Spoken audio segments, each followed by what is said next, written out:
Bonjour à toutes et à tous.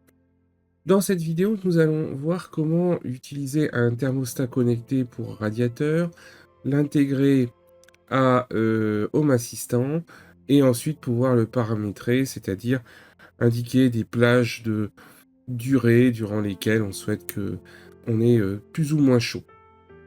Alors, pour ce faire, j'ai utilisé un thermostat de la marque Mose. Voilà, donc ils appellent ça un actionneur de radiateur intelligent. J'ai donc préféré utiliser cette marque puisqu'en fait, il existe plein de marques, comme vous pouvez le constater, plus ou moins chères sur, les sites comme Amazon ou AliExpress. Mais, l'avantage des systèmes Mose, c'est que la valve est plutôt, précise et que la température, relevée par la sonde est plutôt précise elle aussi. Pour vous expliquer très rapidement, en quelques secondes, comment ça fonctionne ce système. Donc ici, vous avez un appareil qui est alimenté par pile, qui contient à la fois à l'intérieur un moteur pour pouvoir pousser ou relever la valve de votre radiateur. Ensuite, donc il vient en lieu et place hein, d'un bulbe thermostatique, ça ne remplace pas la vanne, donc il faut pas bien sûr remplacer la vanne sur le radiateur. Et une partie intelligente avec donc un microcontrôleur qui va mesurer la température, être capable de gérer des programmes et être capable de se connecter à votre système domotique. Alors, donc voilà, comme je disais, j'ai choisi une marque Mose puisque cette marque présente l'avantage, entre autres, que la sonde est vraiment fiable, à la différence d'autres systèmes où les sondes sont soit pas précises, soit elles sont au degré près. Donc on a parfois, on passe par exemple de 21 à 22 degrés de façon un petit peu brutale, et donc on a une température dans la maison qui peut faire un peu le yo-yo. Et puis le dernier problème, c'est quand les sondes sont positionnées trop près des radiateurs, bien sûr, puisque en fait elles mesurent la température autour du radiateur et non pas la température de la pièce. Voilà. Deuxième chose que j'ai utilisé, c'est un élimineur de piles. Alors, comme je vous l'indiquais, les systèmes d'actionneurs de radiateurs sont alimentés par piles. Donc celui-ci est alimenté par 3 AA qui se positionnent en dessous. Là, on voit le petit capot. Le problème, c'est qu'évidemment, donc c'est un système qui est bien sûr est connecté en permanence. C'est un système qui est relié en permanence au réseau, qui est alimenté, calcule en permanence la température, et en plus, il contient donc un moteur qui va actionner la vanne thermostatique du radiateur. Donc évidemment, tout ça, ça consomme sur les piles, et donc la durée moyenne des piles, c'est 6 à 9 mois. Sur les piles rechargeables, on est plutôt sur 6 mois. Donc, vous allez avoir une consommation assez importante. Et puis, quand les piles, elles sont lâchées, et bien, de toute façon, vous vous retrouvez bien embêté puisque votre radiateur ne fonctionne plus, ou du moins, il reste bloqué dans la dernière position. Donc, j'ai utilisé un éliminateur de piles. Voilà, ce sont des petits appareils comme ça. On vient en remplacement des piles existantes, et puis on vient connecter ça au secteur avec un câble qui est tout fin, donc il arrive à se glisser à niveau du boîtier à piles. Et comme ça, vous n'êtes plus embêté, vous n'avez plus besoin de réfléchir à la consommation de piles ou d'accus. J'ai choisi également, pour terminer, donc un système qui se connecte en Zigbee et non pas en Wi-Fi. Ça existe, comme vous pouvez le constater, en Wi-Fi. Donc là, ici, là, vous avez le prix, c'est pour 2, hein. C'est pas le prix pour 1. Voilà, je crois que ça existe en voilà une pièce en Wi-Fi, donc ça va être un peu plus cher. Bon, je sais pas pourquoi les prix sur AliExpress, c'est toujours très compliqué à comprendre. Donc là, on est en Wi-Fi, et là, 2 pièces en Wi-Fi, 3 pièces en Wi-Fi, 4 pièces en Wi-Fi, 6 pièces en Wi-Fi. Voilà. Une pièce en Zigbee. Ouais, il vaut mieux en prendre 2 parce que un seul. Donc en Zigbee, pourquoi le Zigbee? Pour 3 bonnes raisons. La première raison, c'est que ça va consommer moins d'IP sur votre box, puisque les appareils Zigbee fonctionnent sur un réseau qui est indépendant de votre box. Deuxièmement, vous n'allez pas avoir les problèmes liés au Wi-Fi, puisque le Wi-Fi, ça passe pas, puisque en fait, le Zigbee est un réseau maillé, et donc c'est un réseau où chaque appareil reçoit du Zigbee et réémet du Zigbee. C'est-à-dire qu'en fait, chacun de vos appareils va prolonger le réseau Zigbee, qui vous permet, si vous avez par exemple justement des radiateurs connectés, ce qui vous permet dans chaque pièce de la maison d'avoir un réseau Zigbee qui est fonctionnel. C'est le même principe pour le LoRa, hein. Tous ces réseaux basse consommation sont des réseaux donc maillés. Donc vous n'avez pas forcément besoin d'aller mettre des répéteurs partout dans la maison, comme on pourrait devoir le faire avec du Wi-Fi ou avec du Bluetooth. Là, vous avez chaque appareil qui vous sert de répéteur pour le suivant. Bien entendu, là encore, c'est de la consommation sur les piles, et donc ça justifie encore plus l'utilisation des éliminateurs de piles. Après, si vous avez un studio avec un radiateur ou 2 radiateurs, bon, dans ces cas-là, il vaudra mieux peut-être prendre une version Wi-Fi si vous n'avez pas d'autres domotiques présentes dans la maison. Voilà. L'étape première, c'est donc de connecter ce truc-là. Alors pour le connecter à votre réseau Tuya Smart Life, c'est hyper simple. On appuie long sur la grosse touche ici, ça se met en mode appairage, on recherche avec l'application Smart Life, on lui donne un petit nom, on indique dans quelle pièce il est, et c'est terminé. Maintenant, nous arrivons dans Home Assistant, et donc dans Home Assistant, nous allons le positionner. Alors toujours pareil, lorsqu'on vient de mettre en place un nouveau périphérique Tuya Smart Life, il n'apparaît pas automatiquement dans Home Assistant tout de suite.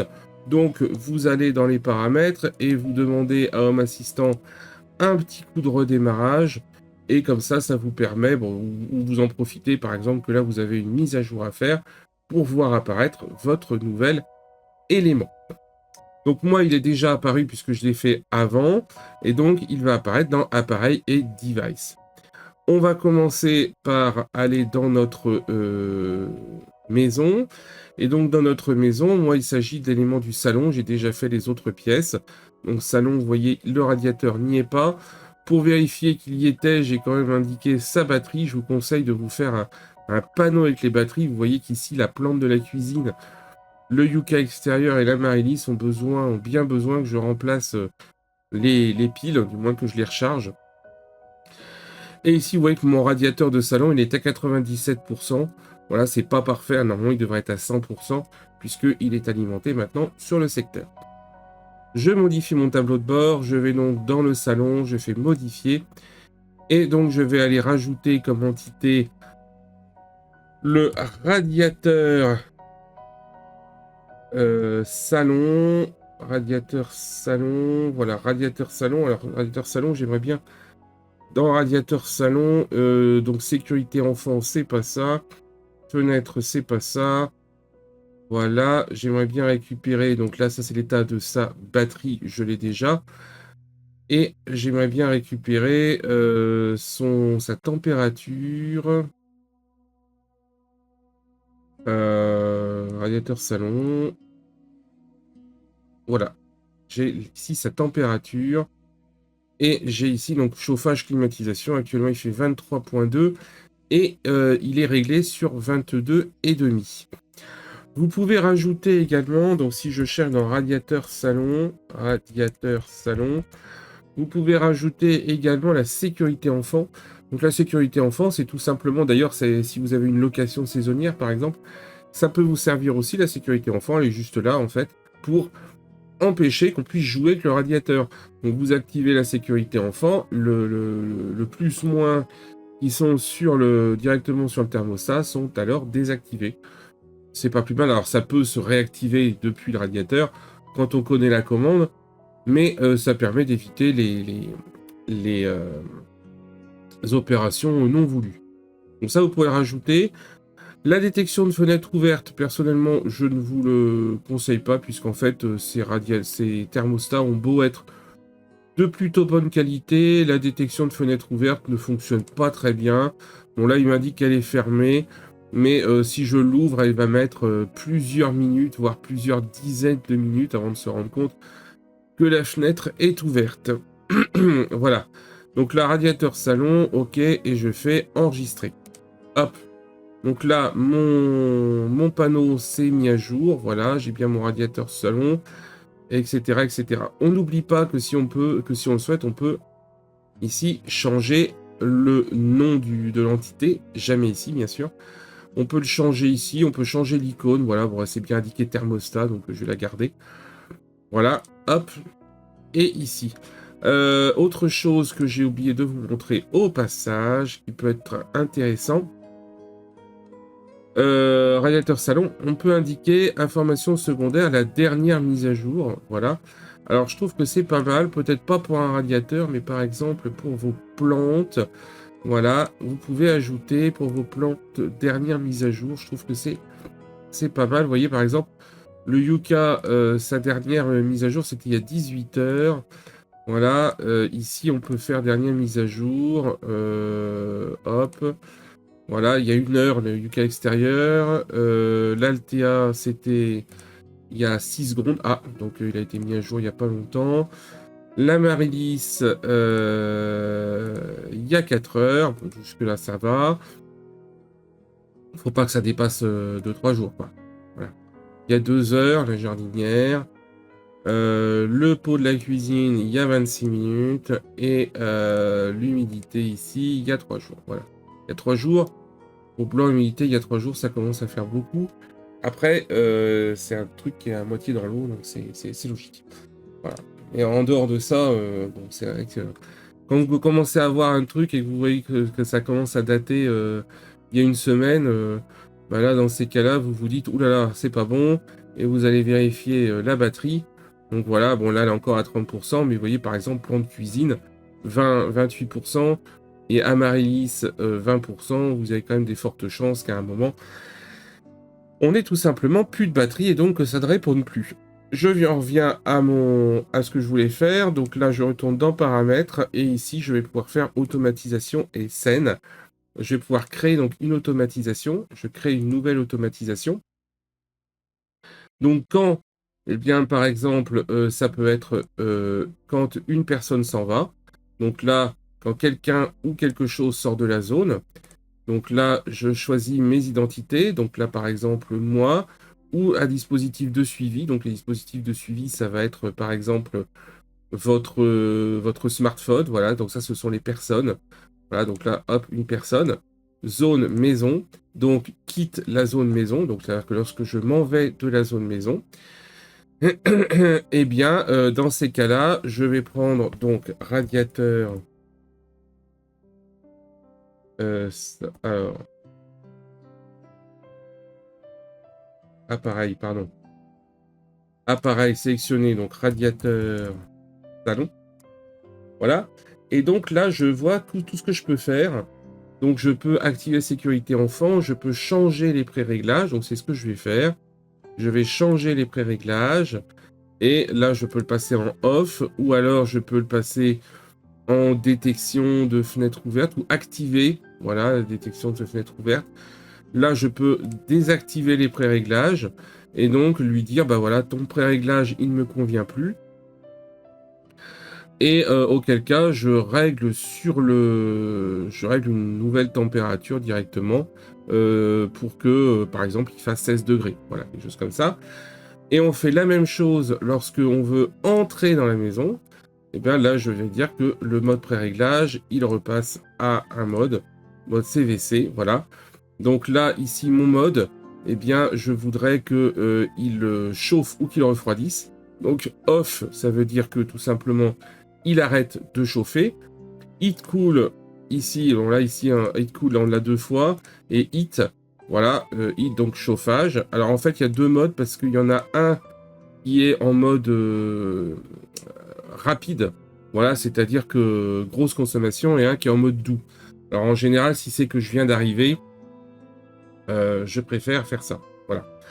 Alors vous pouvez d'ailleurs faire des choses qui sont plus complexes que ça. C'est-à-dire vous dire, lorsque Picsou entre dans la zone maison, eh bien, j'ajoute une condition, appareil, donc là ici, je mets donc, appareil ici, et là je vais faire température salon, voilà, par exemple, température salon.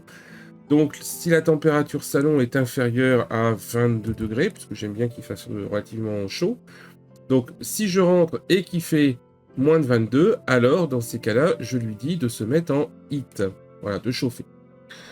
Pareil, je fais, donc là je fais enregistrer, il faut évidemment à chaque fois que vous faites une automatisation comme ça, il faut faire la même automatisation dans l'autre sens, c'est-à-dire dire par exemple si la température est supérieure à 22, dans ces cas-là, il faut arrêter le mode CVC. Voilà. Donc vous voyez, c'est pas très compliqué. Et ça sera beaucoup plus précis et efficace que le thermostat qui est intégré dans l'appareil, puisque le thermostat qui est intégré dans l'appareil, il est proche du radiateur, donc il va vous donner une température qui est pas toujours bonne. Si on regarde, bon là je vais pas l'enregistrer pour l'instant. Là, si vous regardez donc dans le salon, voilà, vous voyez que le radiateur salon indique une température de 23,3, donc évidemment il ne chauffe pas puisqu'il est réglé sur 22,5, alors qu'en fait la température réelle est de 22,2. Voilà. Alors pourquoi est-ce que la température réelle est de 22,2? Déjà, bon, le thermostat n'est pas forcément tout à fait précis, mais celui-ci, il l'est relativement. Mais c'est surtout parce que le thermostat n'est pas situé, il est situé à côté du radiateur. Le radiateur a chauffé tout à l'heure, et donc puisqu'il a chauffé tout à l'heure, il a monté la température dans l'air qui est autour. Cet air ne s'est pas forcément renouvelé, et donc la température, on a encore 1 degré d'écart avec le thermomètre qui lui est situé en zone plutôt centrale dans la pièce. Voilà. Donc ça sera quand même plus efficace.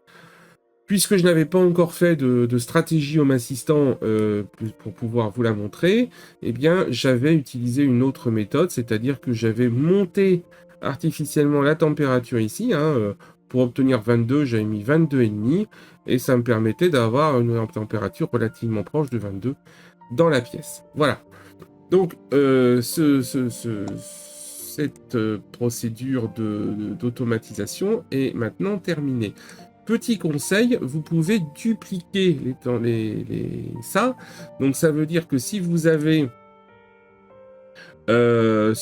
par exemple, j'en sais rien, 12 pièces dans votre maison, vous n'êtes pas obligé de faire 12 fois les automatisations. Vous faites tout simplement, vous mettez les automatisations dans un groupe et puis ensuite vous faites ici dupliquer et comme ça vous permet de dupliquer les automatisations vers d'autres éléments. Ça, c'est très très important de penser à toutes. Donc, on a besoin de quoi comme automatisation? Eh bien, de base, on a besoin d'une automatisation pour allumer le chauffage, pour éteindre le chauffage. Si vous voulez une température de jour, une température de nuit, vous rajoutez donc sur la plage horaire jour, une température de démarrage, une température de fin. Sur la plage horaire de nuit, une température de démarrage, une température de fin. Et puis, si vous voulez que ça soit dynamique, quand ça repère que vous êtes présent, eh bien, tout simplement, vous rajoutez ensuite des automatisations supplémentaires en disant quand je suis là ou quand je ne suis pas là, en plus du jour et de la nuit. À la question que vous vous posez sans doute de comment l'automatisation peut décider que vous êtes présent ou que vous êtes absent dans votre maison, eh bien, tout simplement, il s'agit dans Home Assistant, vous avez l'application à installer sur votre téléphone. Vous installez sur votre téléphone via la méthode que je vous avais présentée dans une vidéo précédente. Et de cette manière, ça vous permet d'avoir une vision que vous êtes présent ou absent chez vous. Voilà, cette vidéo est maintenant terminée. Si vous avez des questions concernant d'autres systèmes de thermostat ou concernant d'autres automatisations, n'hésitez pas à les poser dans les commentaires. Je me ferai un plaisir d'essayer d'y répondre. Je dis bien d'essayer puisque je ne connais pas tous les matériels qui peuvent être vendus. Voilà, je vous souhaite une bonne journée et je vous dis à très bientôt.